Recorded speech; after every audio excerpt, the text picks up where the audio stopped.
Ladies and gentlemen, distinguished personality, Roger Chikampa.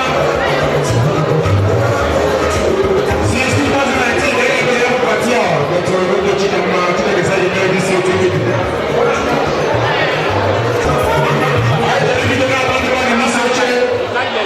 the people that will be on the high table to make sure this party have a face, ladies and gentlemen. Ladies and gentlemen,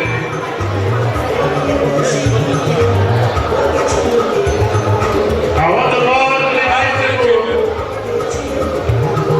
our able chairman of Viva Women Association, our husband, Chief Alolo Ifeanyi Chukwu and Mrs. Deka Azikiwe Ogu.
In Austria, High Chief KSM Chris Agushie to the table.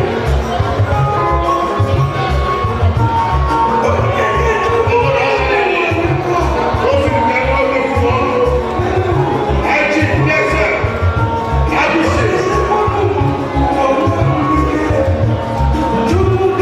Whatever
and gentlemen, honorable, our patroness to the table, or to one number, Yesinde and Alain Uwakwe.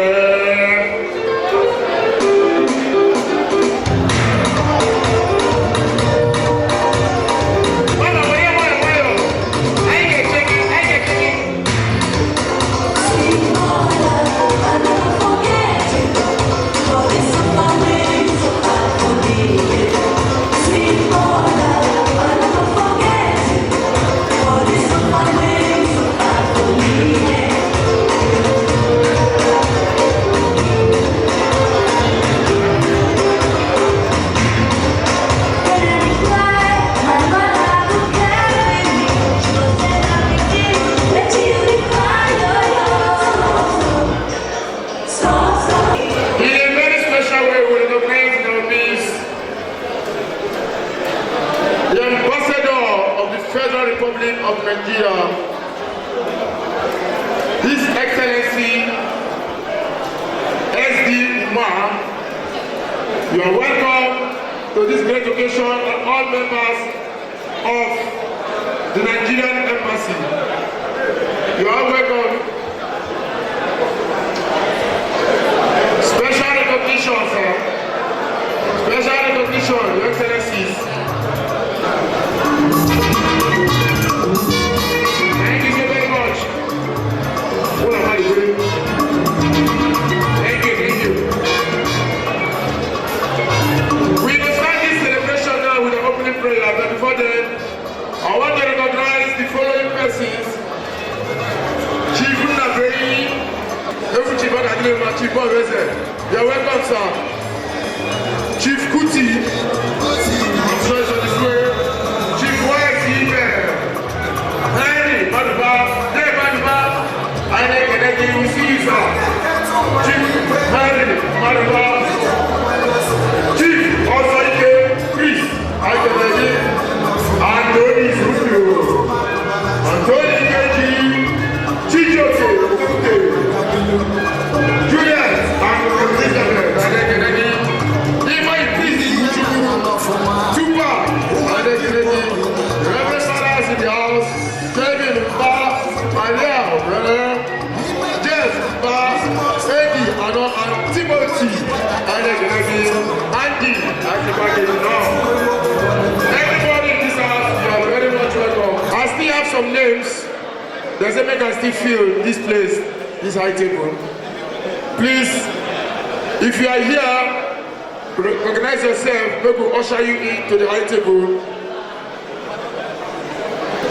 Ugo Benaja and wife, please, if you are here, recognize yourself and let us usher you to the high table.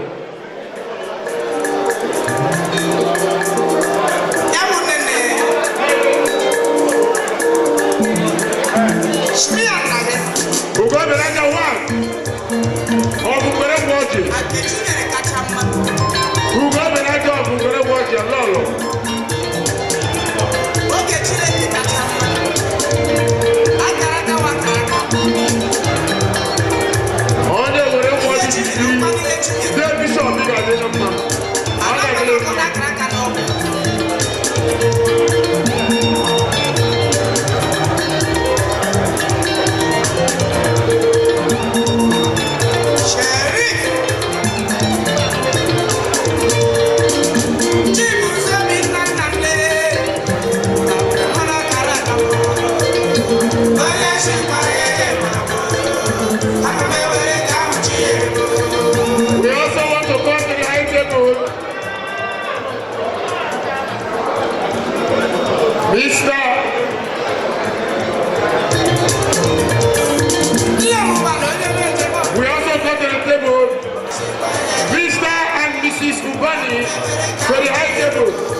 Please.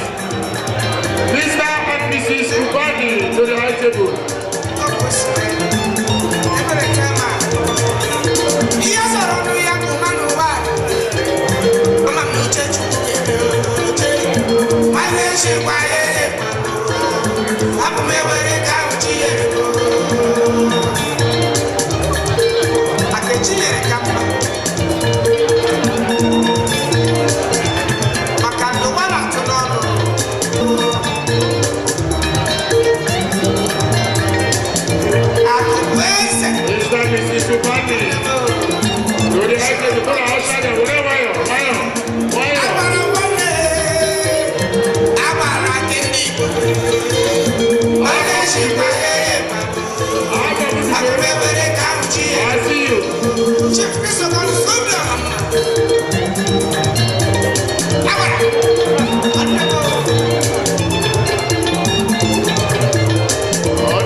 Glory be to the Father, and to the Son, and to the Holy Spirit. As it was in the beginning, is now, and ever. War without end. How great is your name, O Lord, O God, above all the earth. Your majesty is great above the heavens. on the lips of children and of babes. You have found praise to for your enemy, to silence the foes and the rebel. When I see the heavens, the work of your hands, the moon and the stars which you have created, what is man that you should keep him in mind? Mortal man that you keep on him. Yet you have made him little less than a God. With glory and honor you crown him. Gave him power over the works of the hands. Put all things under his feet. Father, we want to thank you for the glory of our being, for the wonders of our existence. Because you have created us, and you created us in the image of you, the invisible God. You sent your Son, Jesus Christ, who died on the cross in order to save us.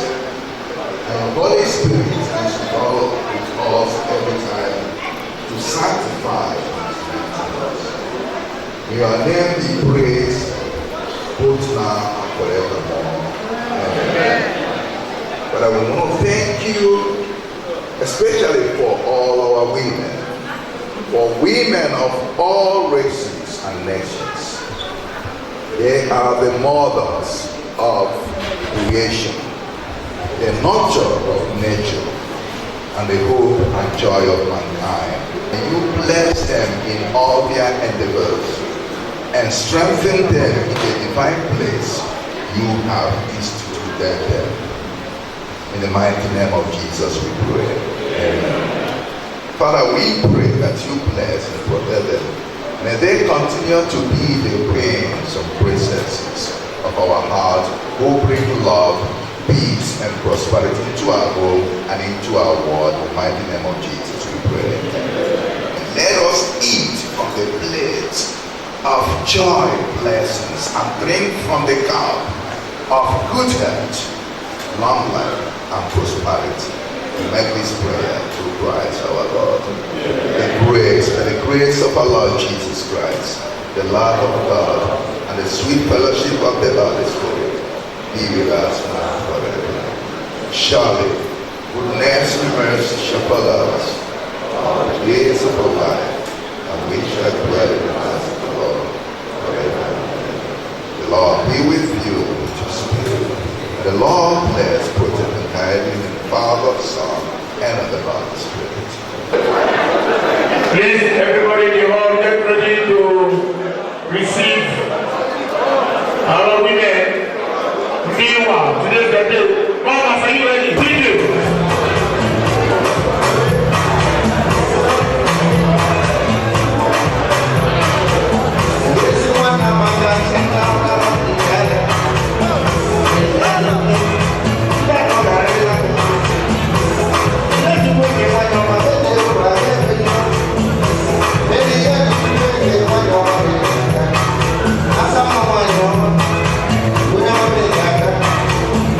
One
of the Nigerian Embassy here in Austria, His Excellency Ambassador S.D. Umar. You are very much welcome, sir. We recognize your presence. At this junction, please, everybody in the building, we also recognize the presence of the manager of Ethiopian Airlines here in Austria, Europe, Mrs. Sheba. You are very much welcome. We recognize your presence here, the manager of Ethiopian Airlines, marketing and everything about Ethiopian Airlines.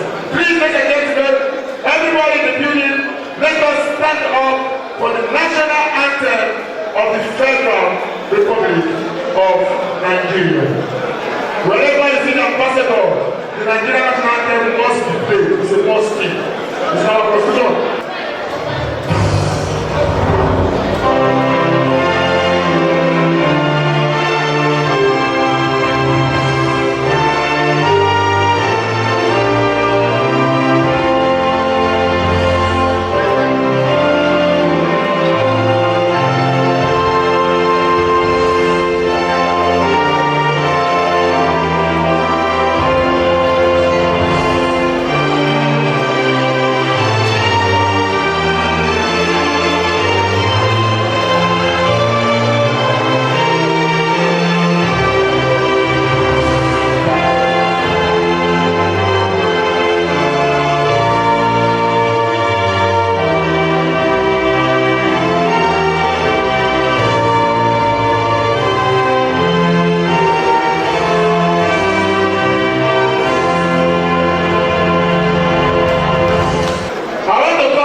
High Chief Patrick Olisape, Chairman, President, Imo State Nile, Biko, Akamona Nonotia, and Imo State.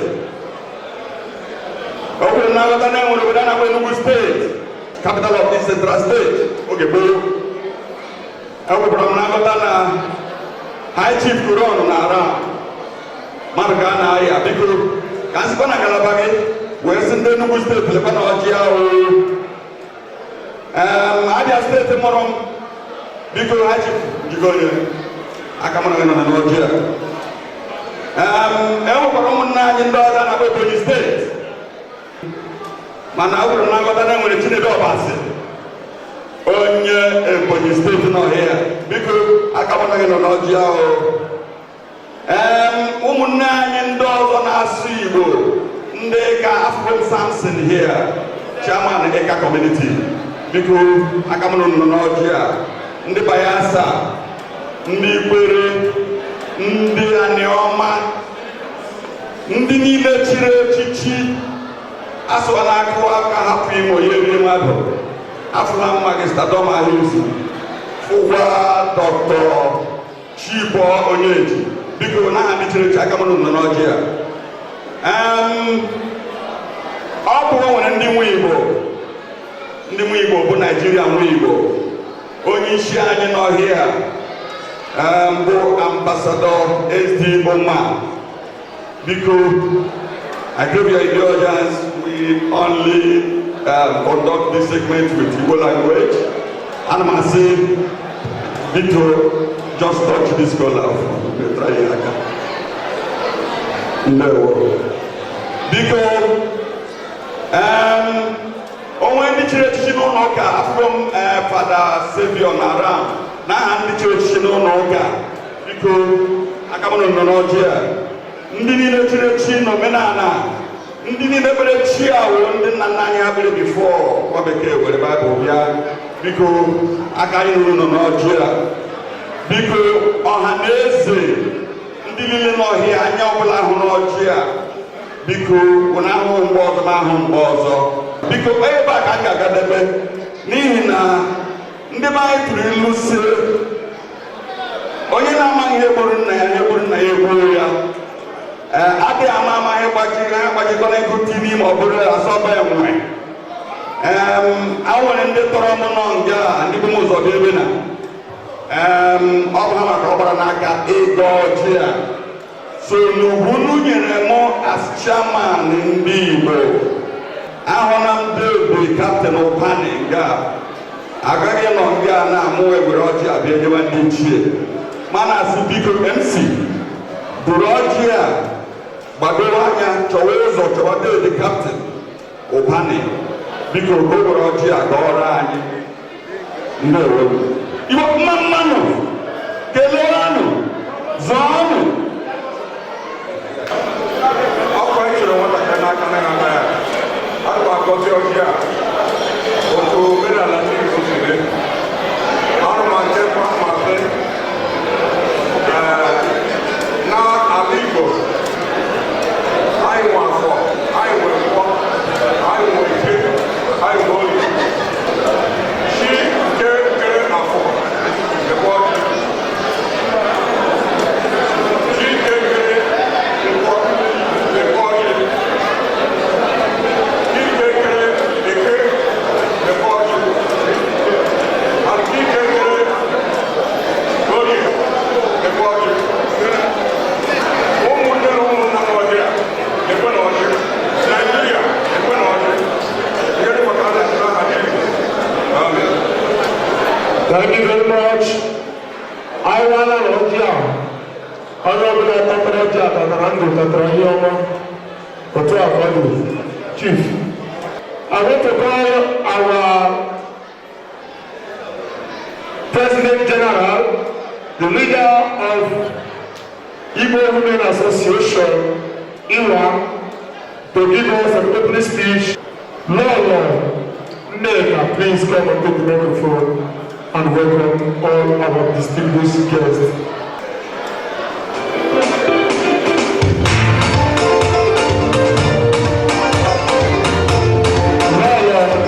Good evening, everyone. I welcome everybody here. Good evening. Thank you for coming. We appreciate you.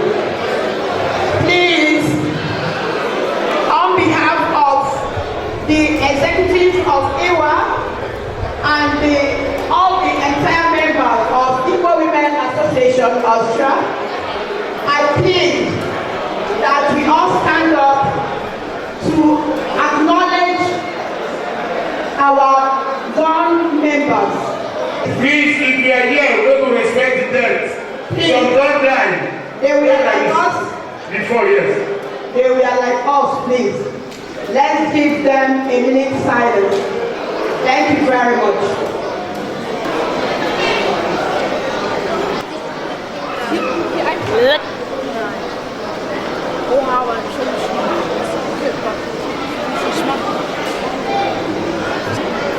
So, thank you very much.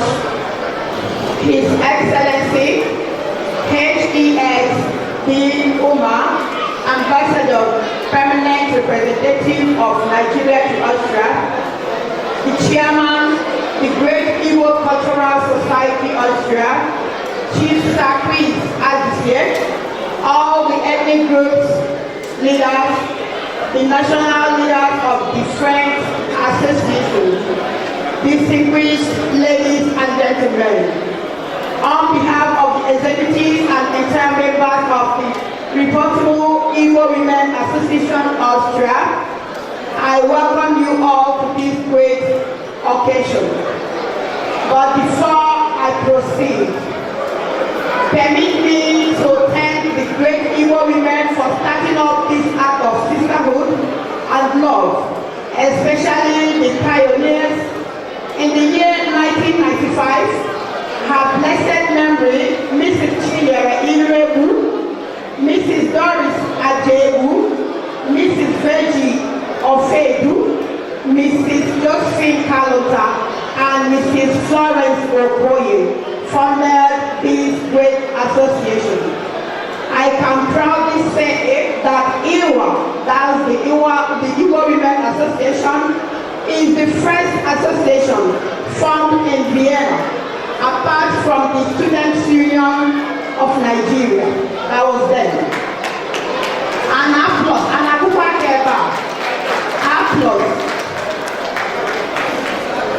So, and this great, until date, IWA has been moving forward despite our unavoidable challenges and merriments. Our main aim and objectives are to impart sisterly love and togetherness, to create forum, to discuss and promote the interest and welfare of its members, Igbo homeland and Austria, to assist the charitable organizations in Nigeria, also to impart positively to the culture and tradition of Igbo land in our children. We are also working diligently to see that we achieve all these goals, especially in our children. Today, they will be presenting a wonderful native dance to promote our culture. We have ongoing projects on how to improve solidly.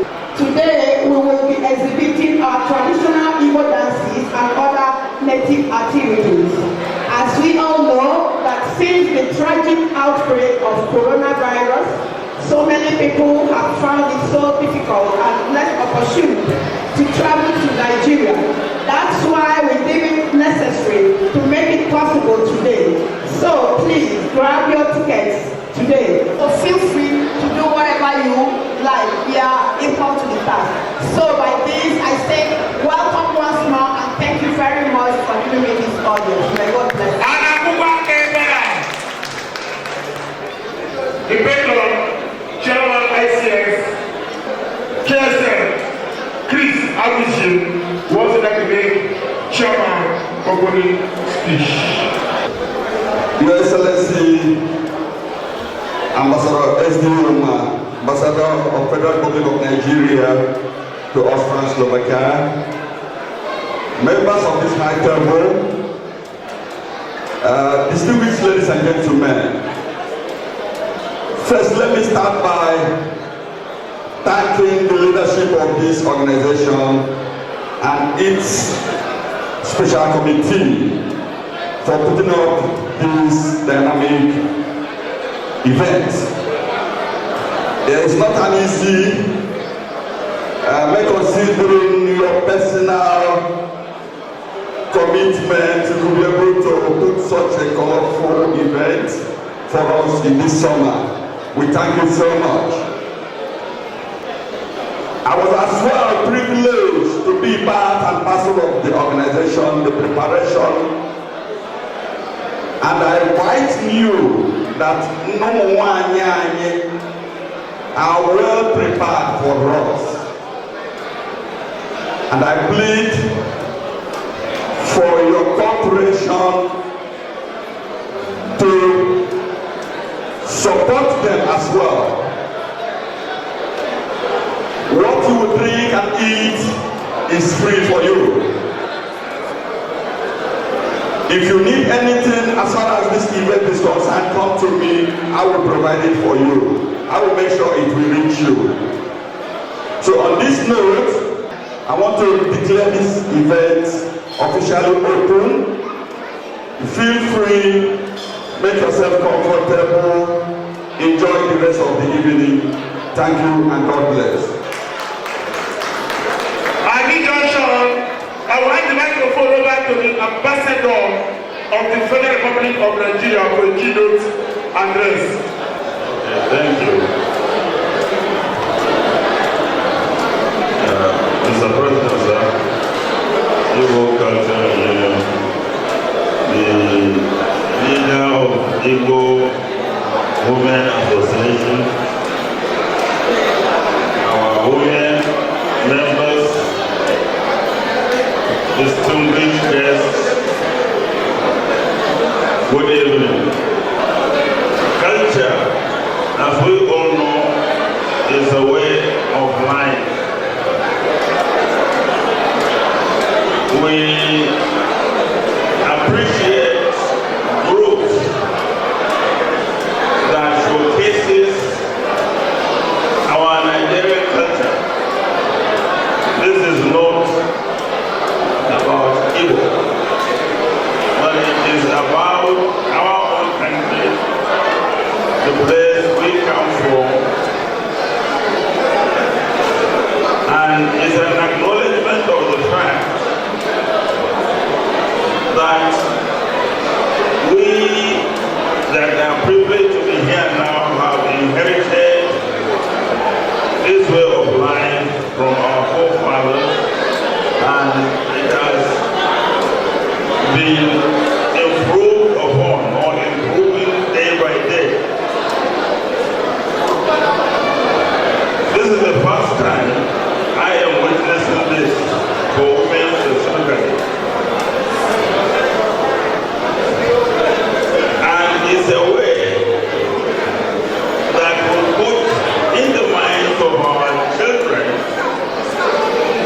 our culture, our activities, and our ways of life. We should not, and I repeat, we should not allow our language and ways to be consumed by the environment we find ourselves. Our children mostly exposed to our culture, and we must, as a people, be taking them home yearly so that they see the way we live, the way our relations are living, and also compare. I know most of them, when they visit Nigeria, they would want to come. Not that here is not conducive, but there, the freedom we have there is not comparable. Be that as it may, as I always say, at any given opportunity, I repeat, I always encourage you to take advantage of the environment or place you happen to find yourself. If the rule says after 5 years you apply for nationality, go ahead and apply. If the rule says you shouldn't cross there, don't cross. That is the only way you save yourself from embarrassment. So I urge you to continue with this engagement, live and help yourself. The mission is there for you. So once again, I want to congratulate you for this, and I wish you well.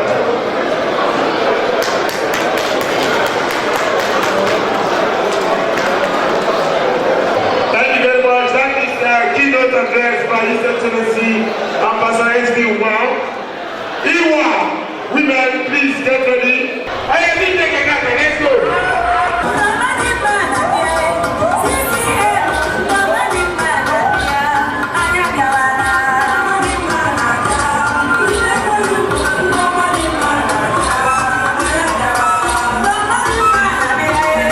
Yeah.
And our mama, Laura, mama, on the way to the building with the microphone, the several duties, and chair lady, Neda Azikere Laura.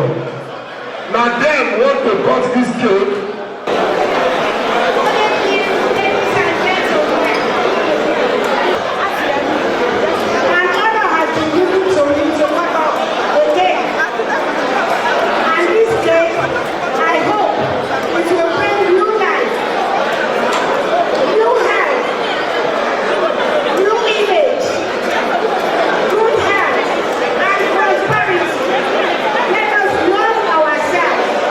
Let us love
ekwu the Kasakists.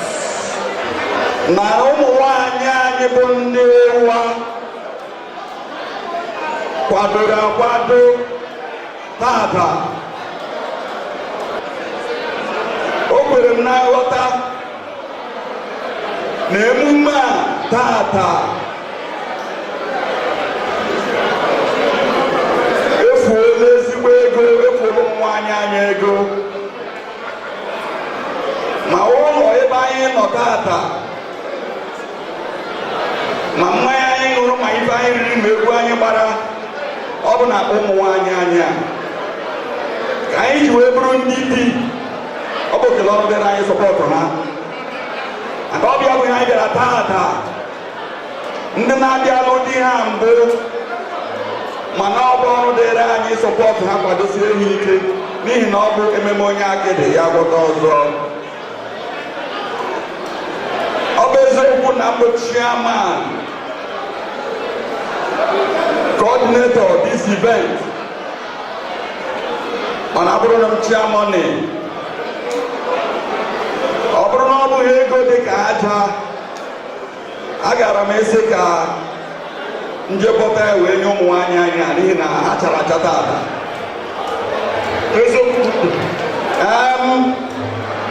Ihe anyị nọ n'ime ya tata bụ ikpughe efere. Otu a ka ọ dị. Ọ bụ, in other words, ọ bụ ịma who is who, onye bụ onye na Vienna na Austria. Biko, o kwere na nghọta na anyị nwere petrol na ndị ụwa, nwee ọtụtụ ndị ikenye, nwee ọtụtụ ndị dimkpa n'ala Igbo.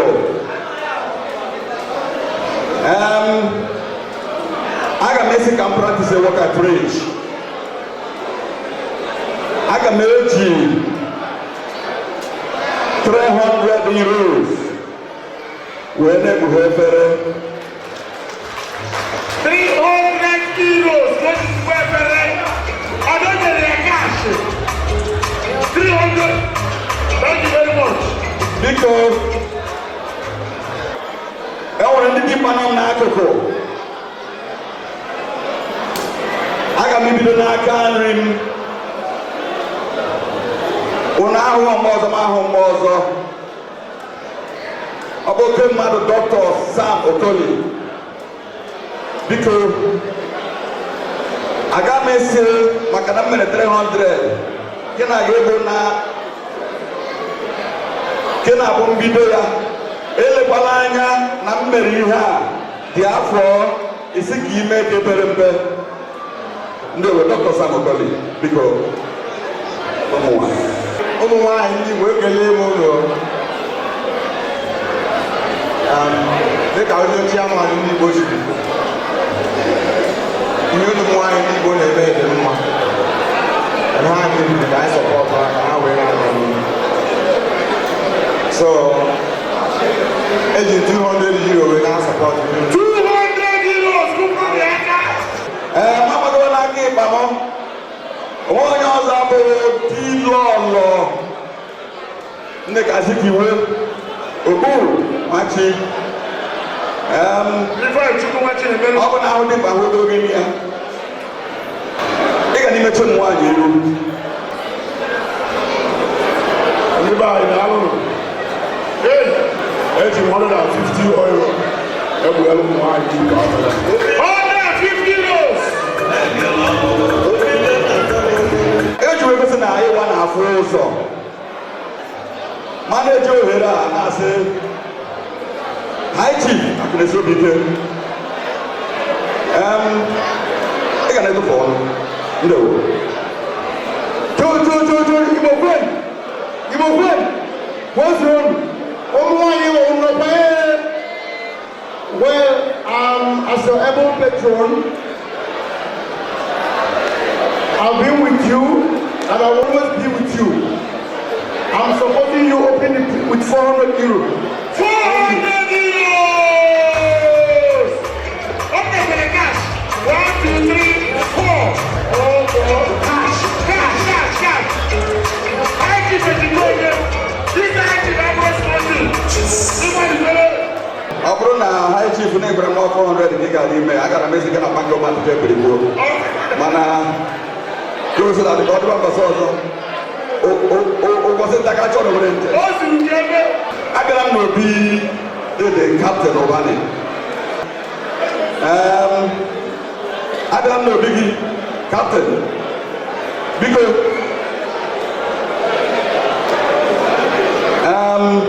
amịnye mikrofon ka ikele ndị Igbo kelee ụmụ nwaanyị ndị biko eji m 100 ọrụ na-asụ n'obichie n'ike ịma na nwoke kwụrụ nwaanyị akwụdebe ya anyị na-akpọ nwoke ya dịzie ka mmụọ ya nọ ya ndị nne kpọrụzi ndị nne the matron of Iwa community onye onye ọzọ abụrụ ezigbo nwaanyị anọ m n'akụkụ nwaanyị mara mma aha ya ama adị ama aha ndị papa kama na oge anwa ndị gboo adịfọrọ akpọta bie na na-agba ya agịla so amịnye microphone na nke kwadozi ụmụ nwaanyị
for being part of this event today. I will recognize your presence. Chief, High Chief, put him on his I don't know because I'm not going to come.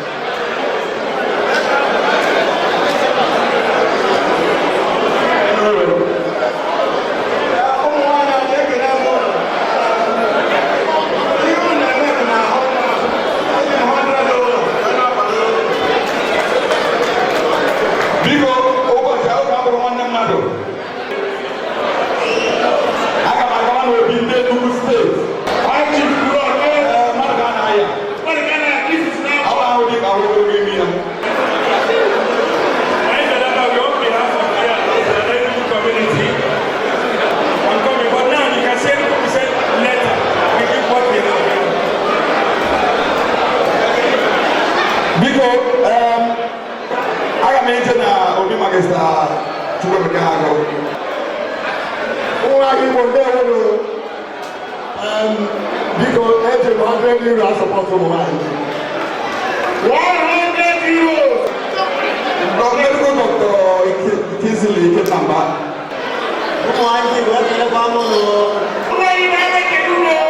100 euros. 100 euros, doctor.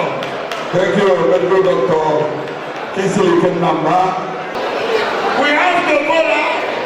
Return ticket to Nigeria by Ethiopian Airlines. Because okay, man, Kuti, you're 100 euros. Based on the way, but because you're 100 euros. Because we're not going to get back. Onye mma n'obi a na-abụ obi ọnwa gburugburu ọnwa hachi Aloysius Kweri. Thank you, Macy. Ụmụnwaanyị bụ ekele m n'afọ ndị Anambra community here in Osra. As the chairman of Anambra community here in Osra, I am supporting ụmụnwaanyị Igbo with 100 euros. 100 euros! I am making a big gentleman, fella. Afro Dragon Airport, Yamaka. Kele mwani.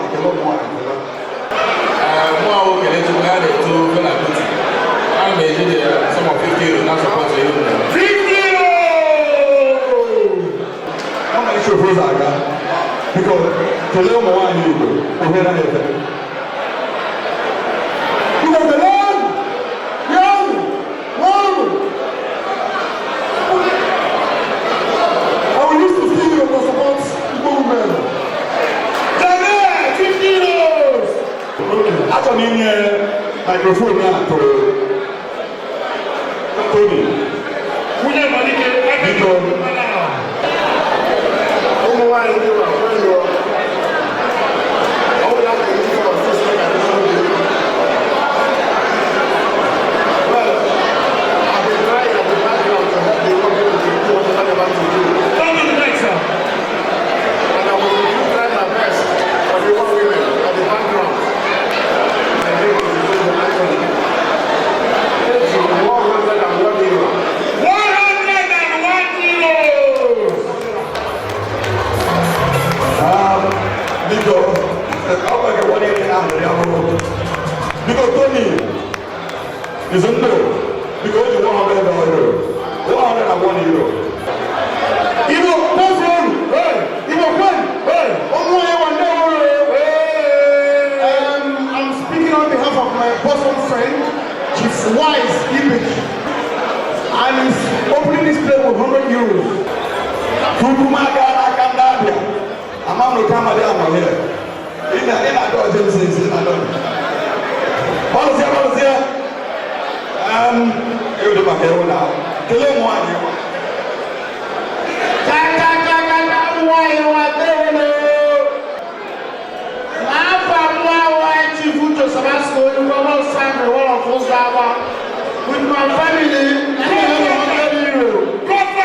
100 euro. Alongside the Wolof Ụzọama, Precious Kingdom. Ụra mara na onye na-eme nwere besa ama ya. Triple down, oge mkpụrụ ha kwudobe ya bụrụ ọga. Biko kelee ụmụ nwaanyị ndị Igbo. Chata ndị Igbo kwenu. Ụmụnwaanyị Igbo ekele m ọrụ. Eji m si nsọmọ for 100 euro cash n'akụkụ ọkụ ya. Biko na akwụkwọ anyị nke ebe aka n'ohere biko. Ama nye microphone atụ oke mmadụ taa. Ụmụnwaanyị Igbo kwenu.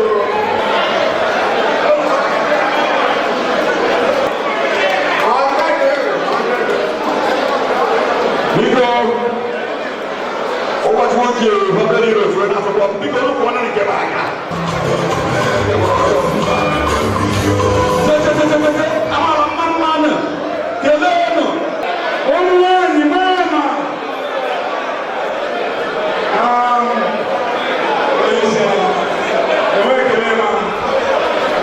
Biko o ji 50 euro na-asọpọtụ ụmụnwaanyị.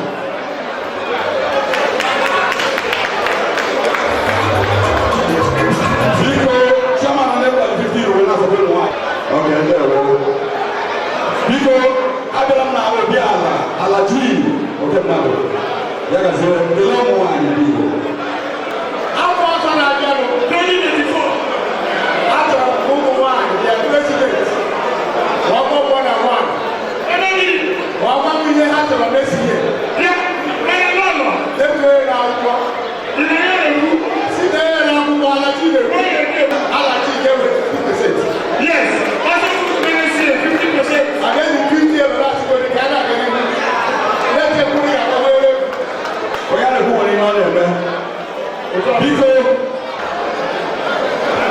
ọtụtụ ụmụ adịghị ka mgbede eji 15 na-asọpọtụ ụmụ anyị. ada ụba ọmando Franklin Mamoroka biko ka anyị kelee ka agbakọrọ ndị Abia steeti biko kibere na Nigeria Igbo gọọmenti Igbo kriyen Igbo kwuon Igbo kwuon ụmụ anyị Igbo ụnọkwanye ndị mama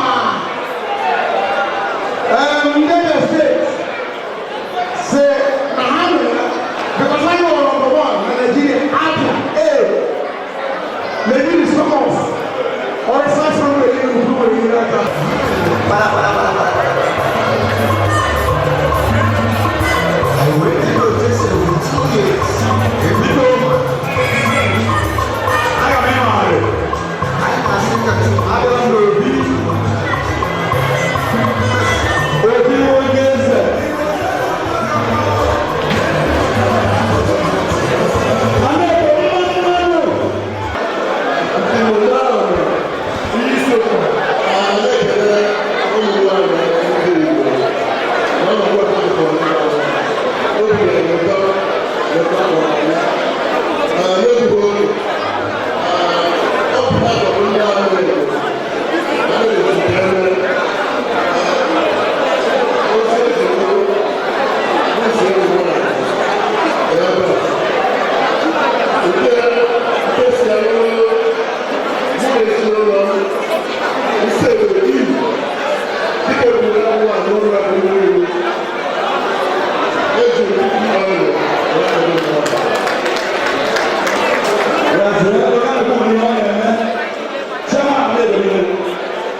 The newest of our town.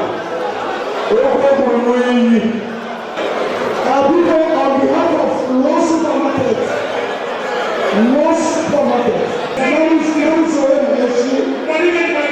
yes, I get already. The chairman of the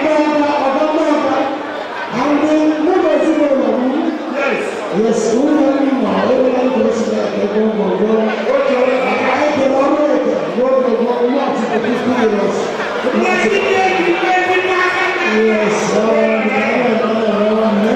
yo, how's yes, I'm gonna be with one social club. Who will go out there? Who will get drunk? I don't know about anyone. I'm going to make a better deal. You need to go to everything over there.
Aliku 350 euros. Please, Aliku. And Chris Ozike. Nze Chris Ozike. He go plan. He go plan. He go press the money. Hey. Ọmọ àyà ní ìjọ. Ìwọ nà ní ọkọ̀ gbogbo rẹ̀. Ẹ̀sùn wọn bẹ̀rẹ̀ bí i lásì wọn. Ó ti sí fẹ́ ẹ̀rọ ní ọkọ̀ náà. Àdúgbò ní àlewọ́ òkúta ní ọdún ní ẹ̀mí. Omi kó ní ọkọ̀ ní ẹ̀rọ sọ̀tọ̀ tí because a whole family was this. Because Gambia will be in the Mawadiana. He is able to say, is how the community. Because they can even let them one people. They don't follow people, like I said.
ihe ha na-eme na-asị akpa aka ebe ọbụla ebe niile asị wepụta ka ọ maji ekwuru mmadụ kwuru na mmadụ n'aha Jizọs.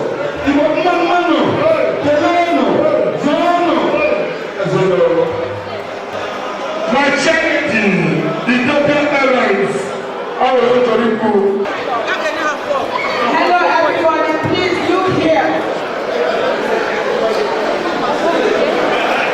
Hello everybody, I said before that so many people after coronavirus have not been able to travel to Nigeria.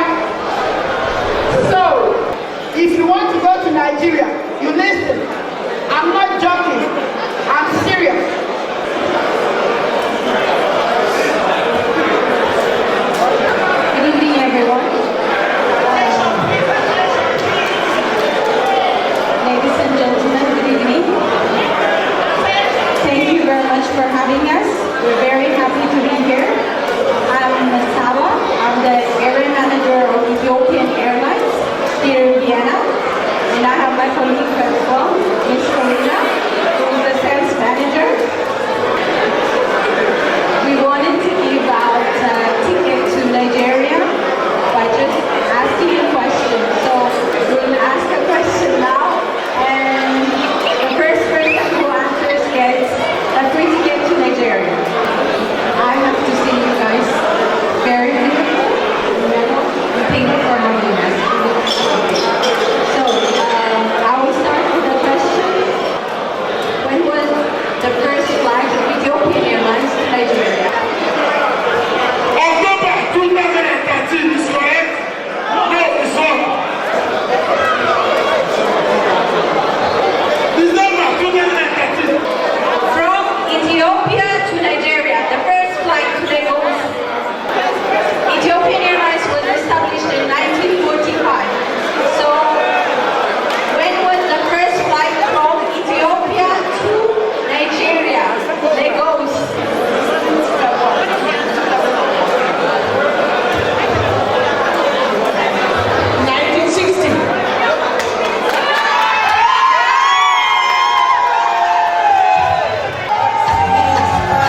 Thank you.